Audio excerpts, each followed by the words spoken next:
Kevin! Kevin Dunn, what the hell was that?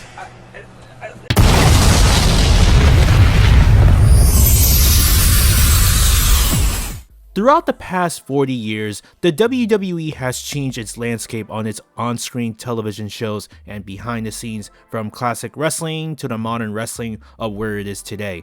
Most notably, throughout nearly 40 years, the executive producer Kevin Dunn, who is Vince McMahon's right-hand man, handled the television department in WWE. He was responsible for producing television shows every single week, including the pay-per-view shows, which nowadays WWE is going by the name Premium Live Event, as a way to remind the fans and viewers that WWE has its own streaming service to broadcast monthly big-time shows on Peacock or WWE Network. A little detail about Kevin Dunn. Kevin was one of WWE's first employees when Vince McMahon Jr. took over the company, and both are very close to each other. Because of that, Kevin Dunn not only had control over the production of WWE programming, but also a lot of creative control in WWE. Notice that their fathers, who have also worked for the same company a long time ago, which Vince McMahon Sr. was the CEO, while Kevin's father, Dennis, who was also the executive producer, and these two were very close to each other as well. A little true story about how Kevin Dunn got a job for life. There was a time when the car was caught on fire with all the WWE videotapes inside it. Kevin's father, Dennis, managed to save all the videotapes, in which Vince McMahon Sr. made a huge promise that he would forever take care of him and his son, which indeed Kevin Dunn gets a job for life.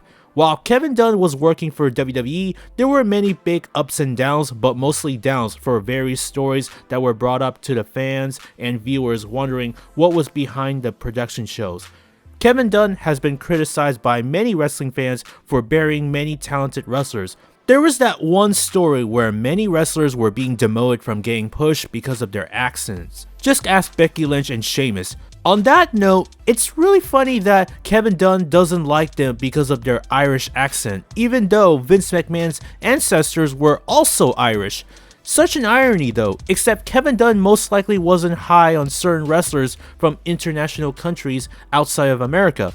Even there was another story when Kevin wasn't high on Billie Kay, an Australian wrestler, and didn't think she would go far as a potential top superstar in WWE. Kevin even once made a comment about John Morrison during Tough Enough's Season 2, and he's such a shame that John Morrison never got a chance to be the top guy in WWE. Thankfully, you have somebody like Jim Cornette who genuinely despised Kevin Dunn and has been constantly ranting about that Bucky Beaver guy to this day. Yes, sir.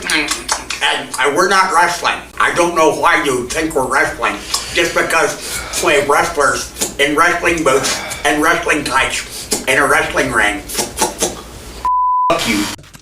You know, Jim, I find you tiresome. I looked at him, I said, you know what I'm tired of, mother***?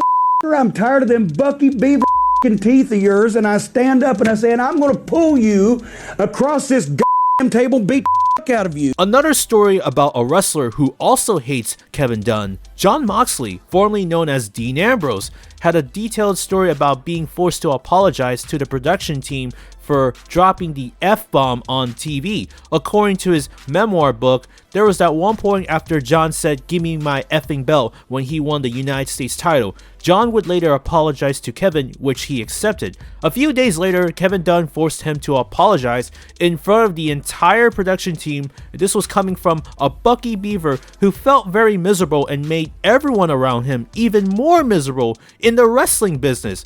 Oh, and speaking of wrestling, it's no surprise that Kevin Dunn hated the word wrestling for some odd reason when he was working for a company known as the World Wrestling Entertainment. For the word entertainment, he would refer to his wrestling production show known as Sports Entertainment. Kevin Dunn's philosophy and opinion truly match exactly what Vince McMahon was envisioning his own version of wrestling known as Sports Entertainment. Just look at the original version of NXT from 2010 to 2012. Remember this abomination of a reality game show? And also, who remembers NXT 2.0, the one that looks like a Nickelodeon show in sports entertainment? Yeah, that's another abomination right there. Shockingly enough, Kevin Dunn truly doesn't get a lot of praise for all the production work and contribution he has done for the company, as he would still get a lot of hate from the internet wrestling community to this day. Oh, and let's not forget about those times when you see a bunch of camera cuts that made it so unwatchable it could risk fans of having seizure or epilepsy. And not to mention, a lot of times in the past, you'll see a missed camera shot, just like the time when they missed Edge's Royal Rumble return, for instance, where Kevin Dunn missed the spot of Edge's picture-perfect spear. I mean, what can I say? Kevin Dunn, what the hell was that? It's no secret that Kevin Dunn also has issues with Triple H, and many said that Kevin Dunn was one of the reasons why many NXT guys don't get pushed on the main roster. Because of their differences, wrestling fans also believe that if Triple H takes over WWE, Kevin would be one of the first people to lose their jobs. Shockingly, that didn't happen since Kevin Dunn was still there when Triple H took over creative after Vince McMahon's temporary departure in 2022. Rumors and reports were circulating that Kevin Dunn did get along with Triple H, as it wasn't as difficult to work with. At the beginning of 2023, Vince McMahon managed to resume his CEO role for the company as he tried to sell his company as a way to regain his creative control back. By the time WWE was sold to TKO Endeavor with UFC, it completely backfired for Vince McMahon when he was unable to get his full creative control back, but still gets to have the final say though. While Vince McMahon wasn't around for every show, Kevin Dunn would still produce WWE programming for the remainder of the time. Up until the end of 2023, WWE President Nick Khan sent out an internal company email confirming that Kevin Dunn decided to part ways with the company on his own terms. With an ongoing federal investigation into sexual misconduct, Vince McMahon resigned from his TKO executive role and would permanently be gone from the company for good. WWE would finally change its landscape as they would come to a new era under Triple H's creative regime known as the Renaissance Era. Lee Fitting would then take over Kevin Dunn's executive role for the media and production team.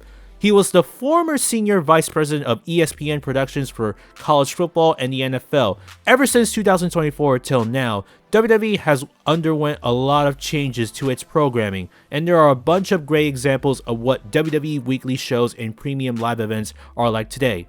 One of the best things WWE did with the production was to add these types of backstage entrances, which adds realism to its presentation.